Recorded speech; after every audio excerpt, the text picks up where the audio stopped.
Hello and welcome to Delivery for Business Unusual. My name is Edwin Cardoso and I have my partner here, Ziad Mohammed. Welcome you to this great second episode of our program. Today we will be covering the new world and how we're looking at it through our lenses. Ziad, would you like to say anything before we start? It's good to be here, Edwin. Good to see you and everyone else. Thank you for watching. Thank you. Thank you. So, a question for you, sir. I was thinking about this topic this past week, and it is a big topic. It's got a lot of factors to it that we can be discussing for hours and hours, and I know we have Agreed. less than 15 minutes to go over it. How do you think we should break it up? I think if you look at it from internal versus external sphere of influence, right? So we have our internal business environment, the relation between us, between the teams, and how are we interacting with each other. And then you have the business sphere, where how the business layout is now changing, and the relation between businesses. I think it would be very useful to separate those two spheres. Let's talk first about the internal teams. How are the relation within the team is changing Awesome. and between individuals, and then we can look at the external sphere of influence next episode. Great idea because I definitely was focused when I wanted to focus more on our roles and how we were being affected because it's more personal, of course. Mm, Why don't I start by giving one of my tasks or one of my points and see if maybe we have a common ground on it. sure. Is that okay? Yeah, okay. Yeah, sure, Uh, please. so the first one was work-life balance because what I'm seeing is with this new way of working and having the computer, the work computer with me all the time, we are not stopping at 5 o'clock in the afternoon, and we're not starting at 9 o'clock in the morning, At all. and we're communicating through all my devices when our teammates need something, which is not a bad thing, but I think it kind of blurs the line between my personal life and my work life. How are you feeling? Indeed. We're actually bombarded by communication and by information in so many different channels.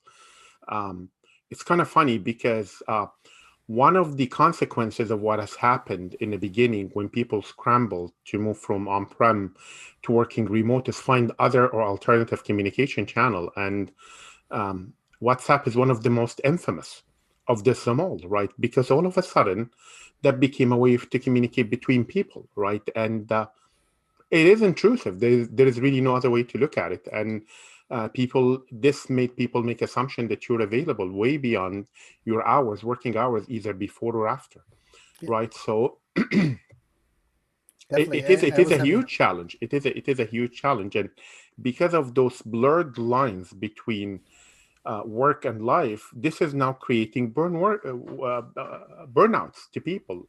You're working many more hours. You're reachable even in your weekend. There is really no clear definition anymore between what's personal and what's business. There is assumptions around your availability and if you're needed at work, right? And this is affecting us in so many different levels. yes, yes, definitely. I had Yeah. burnout as my second topic also, and from the Kanban coach perspective, I was having trouble really figuring out how we can really help that situation because we're in a society that we're on the computer when we're working, but we're also on the computer on cell phone when we're not working. So how do we get people to be able to get back at least emotionally Find this back to balance. normal Yeah. if you're always stressed and always in front of a computer? And it might be funny, but that 20 minutes to 1 hour and a half commute might have been that saving grace for you where you weren't on the computer all the time. Yes. Um, Yes. but yeah, are you doing anything special with your company where you can help out with burnout? Not really. I think this is a subject, or this is an area that's still evolving. Because if I would trace this to something, I would trace this to organizational culture. The culture within our organization was not really meant for that. Everything, all the cultural norms in the organization was all around people coming to the office and how to conduct yourself, how to communicate. But there wasn't really a lot done around remote work and the new communication channels that are being established and everything around us. So the organizational culture itself need to evolve to address this. Okay, what is acceptable and what is not acceptable in terms of communication in the new world, right? Yes. Where do we draw the lines between personal and business, Yes. right? How Yes. does this really look like? Do we need transparency, more transparency around people's personal life needs, right? Though, it should not make a difference, right? What is your personal life look like in terms of how many hours of work you're supposed to work? But then, yes, if you don't, you need to find this balance, and the culture itself need to evolve to address that, Yes. right? Definitely. Definitely. With that, you're seeing it from, yes, it's an organization, or maybe it's a department leader who needs to kind of make sure that is being taken care of, or that's Yeah. being made aware. And I was seeing it from the team side. Definitely, there should be those team norms or team structures to help us to team conversations to make sure that we were holding each other accountable. So I like Yeah. how we came from both sides to kind of deal with those situations. Um, Besides that one, was there another topic that was on your list? Capabilities really, and skills in the new world that we look in, and this is a huge subject on its own. There are studies right now. There are a study that I've read by the World Bank maybe a few weeks ago talks about rules that would disappear versus rules that would appear in the new world, and how does it look like. And this have only been accelerated by the COVID on one side and artificial intelligence, right? And automation, which is a different subject that kind of ties into that, right? Rules disappearing, rules appearing, right? And this is creating an anxiety, right? Yes. Again, this is what skill set do you require in the new world, whether it's hard skill set or soft skill set, right? This is a huge subject by its own, and I think we can talk about this for episodes, not only one episode. And I don't know, maybe, yeah, and I'll leave this to our audience, right? If this is a subject that they want to really dive into, we're more than happy. Leave us a comment and we can talk about that. But Which was exactly what I was going to say. I was yeah, going to say two things. I was going to say the first, we're minding your roles on that list, yeah, and then number two, um, it sounds like this topic would be a huge topic in itself. Maybe we yes. could even have a whole list, a whole episode for it. So So, if our so, so, listeners are so, so interested, to comfort, if this is of a comfort, no, your role is not on the list, or neither my role.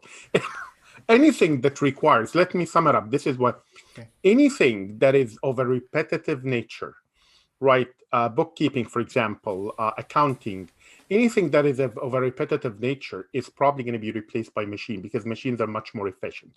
But anything that requires human thinking and requires innovation uh, um, is still there, and are going to be there for a long time.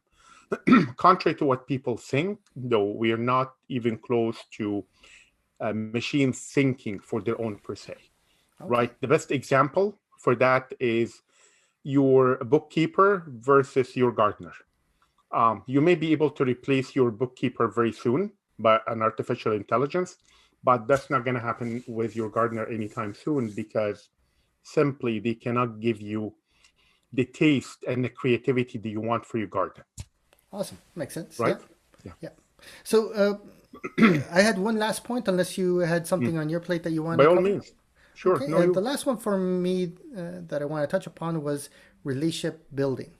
Um, I'm in a role where definitely it's about connecting people or about getting stuff out of the way, but I don't have the coffee station or being able to walk by someone's desk to help me kind of build those relationships.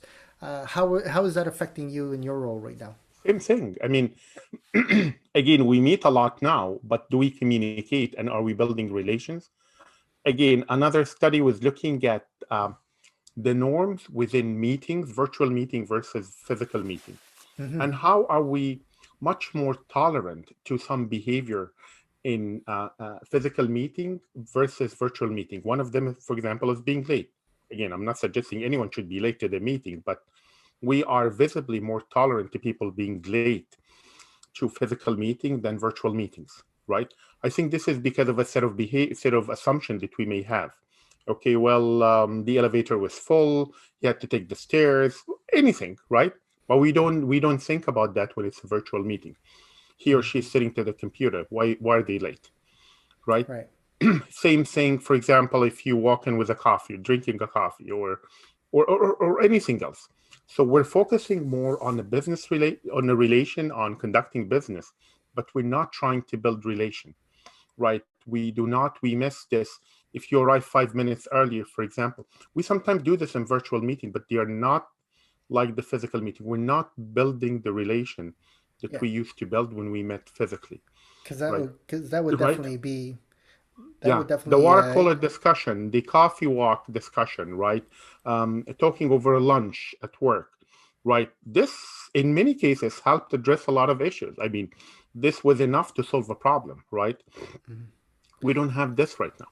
Yeah. So then the only suggestion I would have thought to kind of help out that is to really, no matter how mature a team is or a group is really to update the team norms about how you dealt with each other, just Absolutely. so there wouldn't be any misunderstandings And or focus on underlining communication. feelings.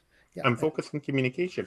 Try to come to agreement to what is communication, what it really is communication should look like in the new world. We have so many channels and we're overwhelmed by the amount of information that is delivered to us on a daily or on an hourly basis.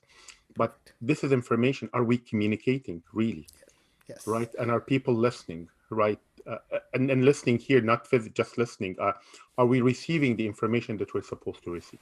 Perfect. Well, thank you for that. Thank you. So I think we're up to our time, and I'd like to thank everyone for joining us today. Ziad, Thank you. anything to say before you sign off? No, I think I think that this was a lot to talk about. Let's talk about the external sphere of influence next time. But then we're Okay. also happy to listen to any. Leave us a comment, send us suggestions. We're happy to listen if there are more subjects that you would like to add. Again, this is a new world that's being shaped right now, and we're only providing our take on it, and we're happy to listen Perfect. Thank you and for that. cover the subject. Yep. Thank you for that. And I want Thank to you. thank everybody for actually looking through our videos there. And we hope to post the next one in about a week's time. So, from Edwin Cardoso and my partner Ziad Mohammed, thank you for visiting Delivery for Business Unusual. Have a great day. Thank you, Thanks, everyone. Ziad. Thank you. Thanks, Bye Edwin. bye. Bye bye.